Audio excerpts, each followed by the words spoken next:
कहानी बंदर और मगरमच्छ की सच्ची मित्रता। नदी के किनारे एक घना पेड़ था जिस पर एक चालाक और दयालु बंदर रहता था।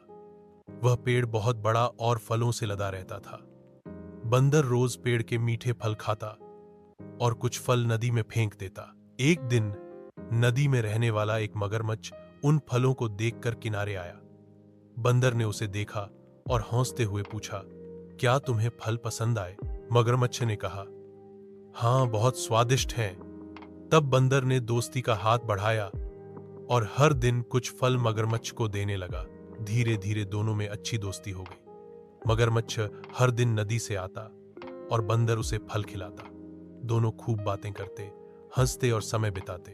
लेकिन एक दिन मगरमच्छ की पत्नी ने उन फलों का स्वाद चखा और बहुत खुश हुई। फिर उसने अपने पति से कहा, अगर ये फल इतने स्वादिष्ट हैं तो उस बंदर का दिल कितना मीठा होगा। मुझे उसका दिल खाना है। मगरमच्छ परेशान हो गया। वह अपने दोस्त को धोखा नहीं देना चाहता था, लेकिन पत्नी के दबाव में आकर उसने बंदर को पेड़ से नीचे बुलाया और कहा, चलो मेरे घर, मेरी पत्नी तुमसे मिलना चाहती है। बंदर खुश होकर मगरमच्छ की पीठ पर बैठ गया।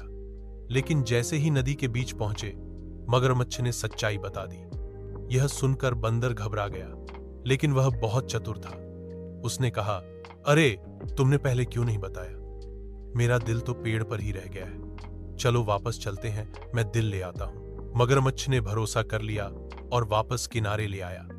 बंदर तुरंत पेड़ पर चढ़ गया और बोला, दोस्ती में धोखा मत दो। जाओ और अपनी पत्नी से कहो कि असली मिठास दिल में नहीं, दोस्ती में होती है।